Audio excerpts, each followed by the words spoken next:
জরিমানা টাকা তো তোর ছেড়ে দিব, আদারওয়াইজ থানায় নিয়ে যাবো। কি করবে এখন?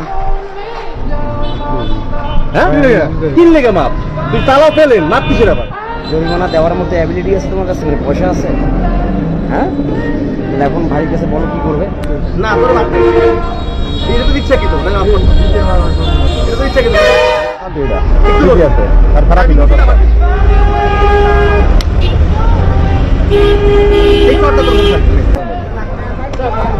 ভাই থাক আর মারেন না, থাক ভাই যান।